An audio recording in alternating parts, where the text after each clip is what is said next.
हमारे साथ जुड़े हुए हैं प्रद्युमन जी। आपका बहुत बहुत स्वागत है प्रद्युमन जी। प्रद्युमन जी को आप पहले से ही जानते हैं दर्शकों, और वो गहरी राजनीति रखते हैं। इस मुद्दे को भी उभारने वाले प्रद्युमन जी ही थे। प्रद्युमन जी की तरफ से ही ये बात पहले आई थी कि किस तरह से अपने एरिया जो गुड़गांव का मूलतः माना जाता है, कुछ भिवानी का एरिया भी माना जाता है, भिवानी महेंद्रगढ़ का, लेकिन उससे भी बाहर आकर जो है वो अपनी पहुंच बनाने की कोशिश कर रहे हैं। ये मुद्दा उन्होंने पहले उठाया था।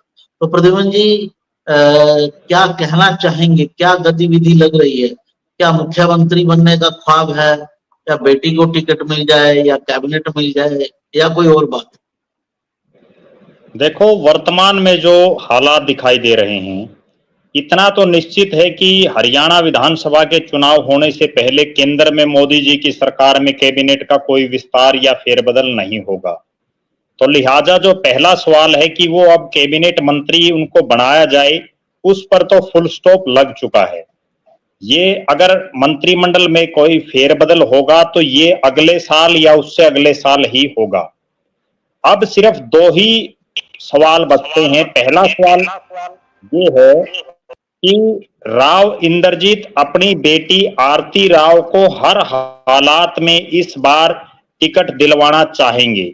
उसका सबसे बड़ा कारण ये है कि राव साहब की उम्र अब बढ़ती जा रही है और अब उम्र के उस मुहाने पर आ चुके हैं वो, जब राजनीतिक रूप से रिटायरमेंट एक नेता ले लेता है। उनके जो साथी सांसद हैं और उनके परम मित्र हैं चौधरी धर्मवीर सिंह, उन्होंने तो ऐलान भी कर दिया है कि वो अगला चुनाव नहीं लड़ेंगे, वो जो चुनावी राजनीति है उससे रिटायरमेंट ले लेंगे। तो कहीं ना कहीं राव साहब पर भी अब ये दबाव होगा कि वो भी, उनको भी बहुत जल्द से जल्द ये ऐलान कर देना पड़ेगा। तो उनको अपनी बेटी आरती राव को एडजस्ट करना हर हालात में वो चाहेंगे कि जब वो चुनावी सक्रिय राजनीति में हैं तब कर लें।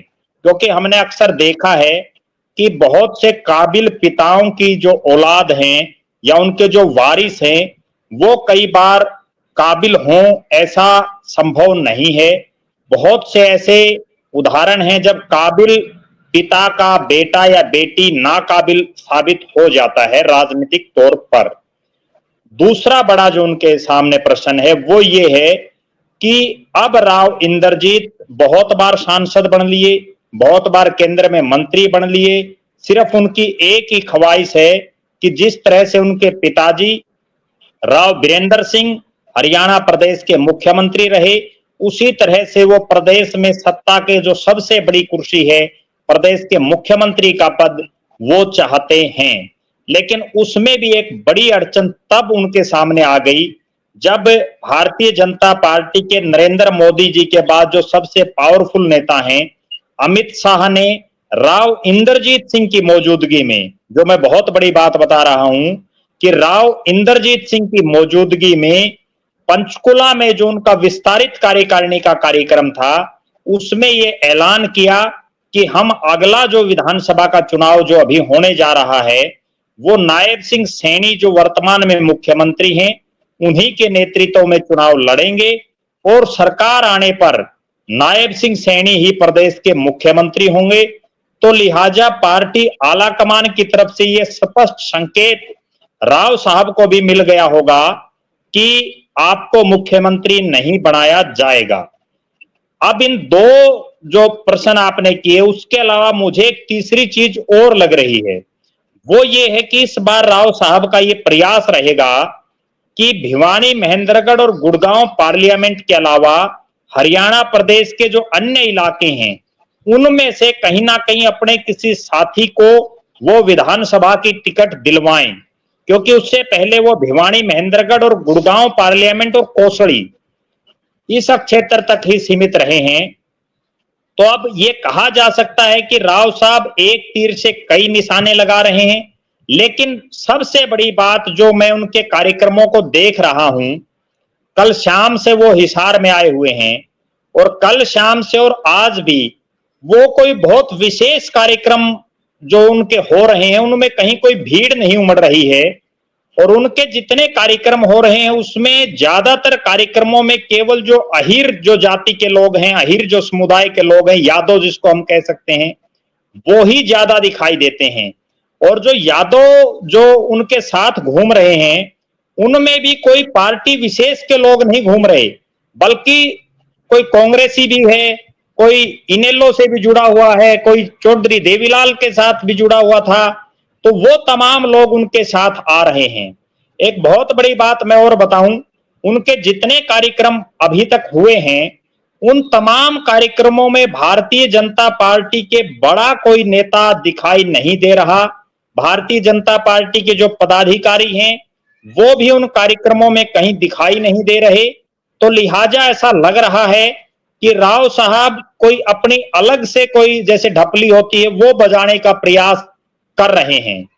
जी मैं एक चीज आपसे जानना चाहूंगा कि अहीरवाल के नेता तो वो हैं, लेकिन अहीरवाल के और नेता भी हैं, जी और लोगों का दावा है जो उनके विरोध के बावजूद जीतते रहे हैं, जी जैसे डॉक्टर अजय यादव, जी नरबीर सिंह, उनका परिवार भी पॉलिटिकल परिवार रहा है, और जी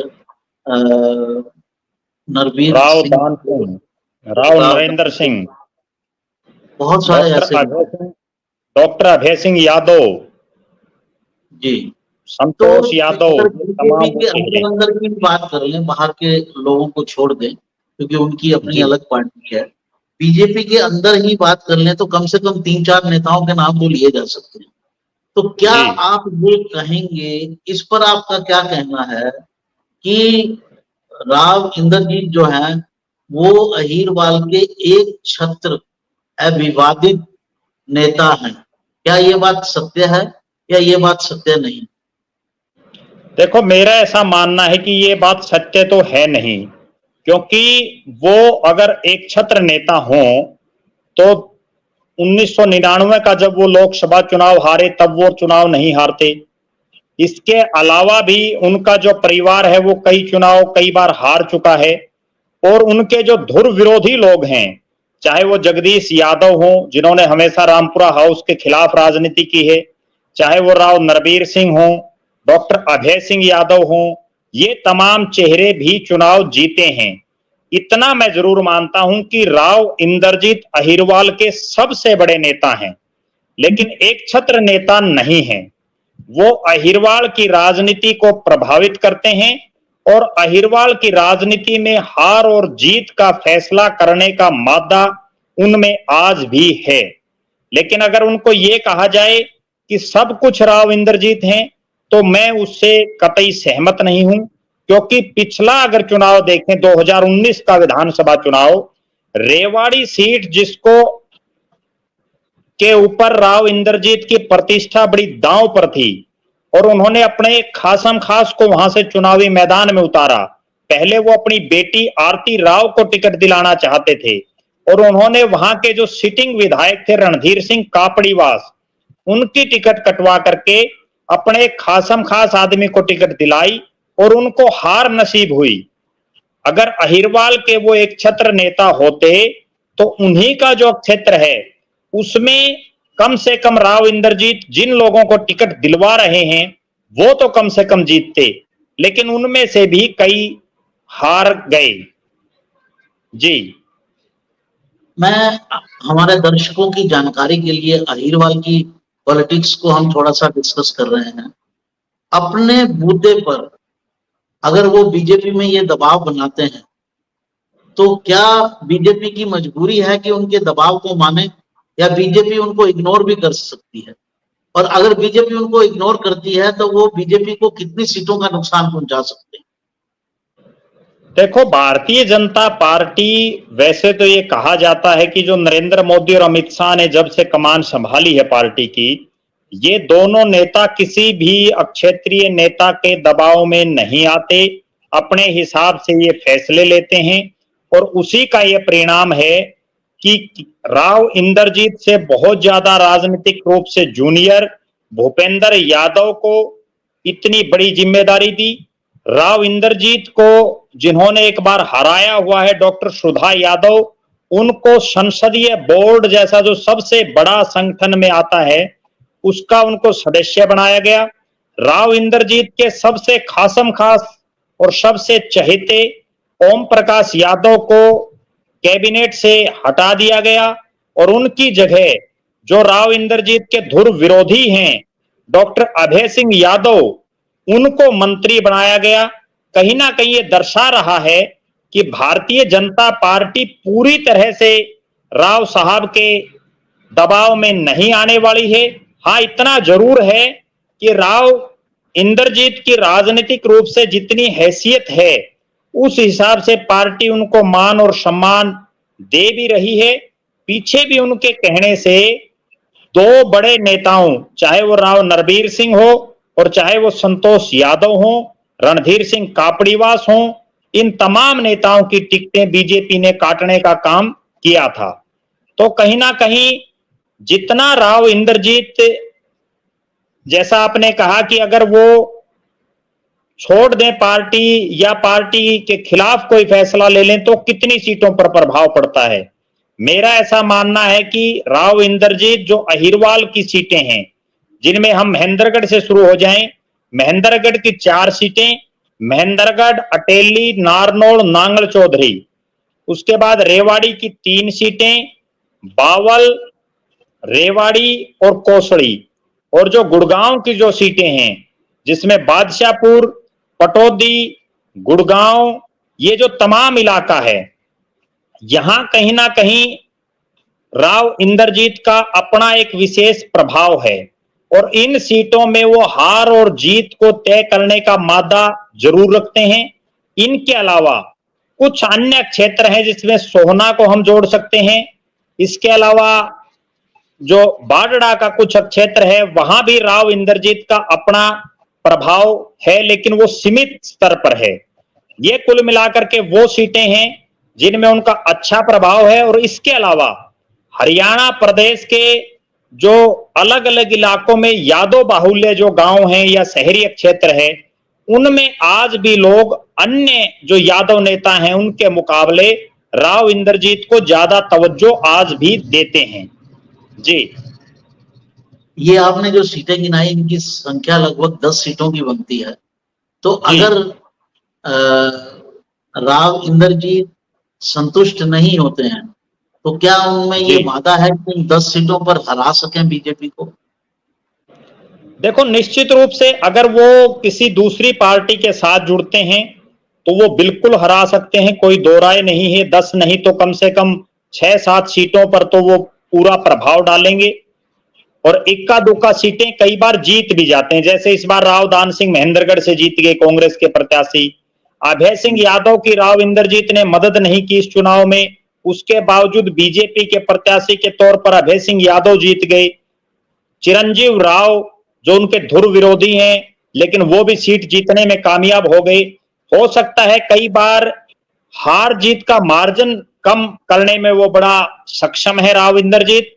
और दूसरी बड़ी बात, अगर वो अपने इंसाफ मंच के बैनर तले चलते हैं तो मुझे ऐसा लगता है कि राव इंद्रजीत बहुत कुछ नहीं कर पाएंगे, क्योंकि हरियाणा प्रदेश में वर्तमान जो हालात हैं इसमें आप अपने दम पर राजनीतिक पार्टी को स्टेब्लिश करना बड़ी टेढ़ी खीर दिखाई दे रहा है।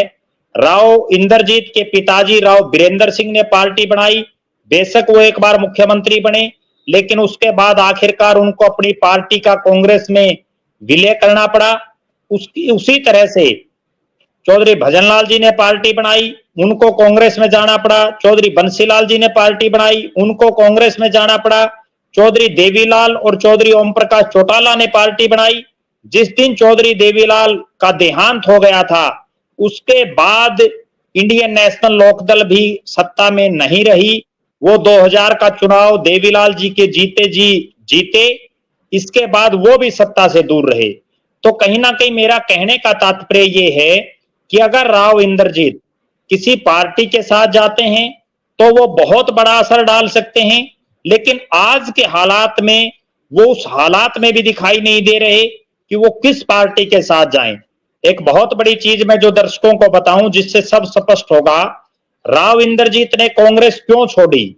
सिर्फ इसलिए छोड़ी कि वो चौधरी भूपेंद्र सिंह हुड्डा का विरोध कर रहे थे। मुख्यमंत्री चौधरी भूपेंद्र सिंह हुड्डा थे और वो अक्सर जो है उनकी खिलाफत पर उतर आए थे। आज भी कांग्रेस में भूपेंद्र सिंह हुड्डा ही सर्वे सर्वा हैं, लिहाजा कांग्रेस के साथ वो जा नहीं सकते। और हरियाणा प्रदेश की जो अन्य पार्टियां हैं, चाहे वो इनेलो हो, जेजेपी हो, आम आदमी पार्टी हो, उन तमाम पार्टियों के साथ राव साहब कहीं दिखाई देंगे ऐसा मुझे नहीं लगता। चौधरी देवीलाल की जयंती के कार्यक्रम में जरूर राव साहब का एक विशेष सहयोग उनके साथ रहा था, लेकिन तब इनेलो की हवा कुछ और थी। आज इंडियन नेशनल लोकदल की स्थिति कुछ और है। जी जी। तो प्रद्युमन जी, कुल जमा जो आपने विश्लेषण किया, उससे अगर उसका निष्कर्ष निकाला जाए तो निचोड़ ये बनता है कि एक और मैं तो वो अपनी बेटी के लिए टिकट चाहते हैं, एक तो ये एक उनकी बात इच्छा रह जाती है। सीएम बनने का जी तो कोई चांस नहीं है कि वो, because it is too late, बहुत देर हो चुकी है कि वो सीएम के लिए कोई प्रयास भी कर सकें, क्योंकि उसके लिए पूरे प्रदेश में आपका जो है प्रभाव होना चाहिए, वो उम्र नहीं बची उनकी। और तीसरी जो चीज उनको मिल सकती है वो ये है कि 4 या 5 सीटों पर वो कुछ सीटों पर अपने विरोधियों को टिकट ना लेने दें और कुछ सीटों पर अपने जो समर्थक हैं उनको टिकट दिलवा लें। तो कुल जमा जो उनकी प्रेशर टैक्टिक है वो इन दो चीजों पर खड़ी है, बेटी को टिकट मिल जाए और उनके समर्थकों को टिकट मिल जाए, एक दो को, और 2-3 को जो है और जो उनके विरोधी हैं उनको टिकट ना मिले। क्या मैं सही कह रहा हूँ? मैं बिल्कुल आपकी बात से सहमत हूं। और आखिरकार सिर्फ ये जो पूरी भागदौड़ जो राव साहब कर रहे हैं उसका परिणाम भी यही रहेगा जैसा पिछली बार रहा, कि वो अपने कुछ एक समर्थकों को टिकट दिलवाने में कामयाब रहेंगे और कुछ एक जो उनके धुर विरोधी हैं उनकी टिकट वो कटवाने में कामयाब रहेंगे। एक बड़ी बात मैं और बताऊं, मेरा ऐसा मानना है, जितना मैं राव इंद्रजीत को समझ पा रहा हूं, राव इंद्रजीत में फील्ड में उतर करके लड़ने का बहुत ज्यादा मादा नहीं दिखाई देता। वो इसी तरह की जो घुर्कियां कांग्रेस के समय भी देते रहे हैं, और कांग्रेस के समय भी ये चर्चा थी कि राव साहब अपनी अलग पार्टी बना सकते हैं। फिर उन्होंने इंसाफ मंच भी बनाया, फिर ये चर्चाएं चली कि वो इंसाफ मंच के बैनर तले हरियाणा में अपनी गतिविधियां बढ़ा करके और किसी पार्टी से अलायंस करके चुनाव लड़ेंगे, लेकिन वहां भी वो कुछ नहीं कर पाए।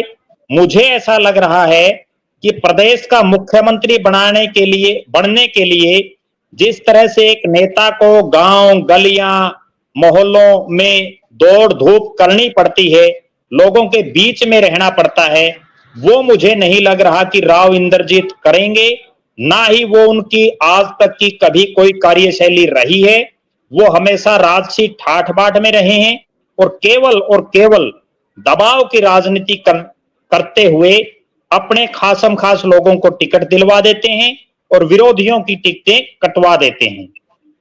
जी, इस बातचीत को हम यहीं समाप्त करते हैं। मुद्दे तो और भी हैं टच करने के, अगर वो दौड़ धूप करना चाहते तो हरियाणा के सीएम के लिए बहुत पहले करते, और बीजेपी में आने के बाद भी वो 3 टाइम से अब एमपी हो गए हैं, पहले भी रहे हैं।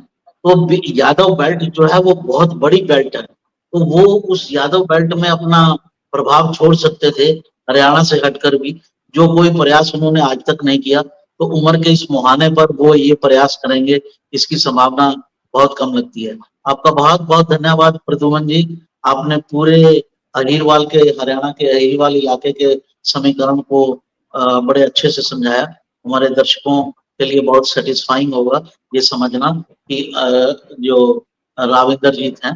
धन्यवाद, आपने समय दिया। नमस्कार।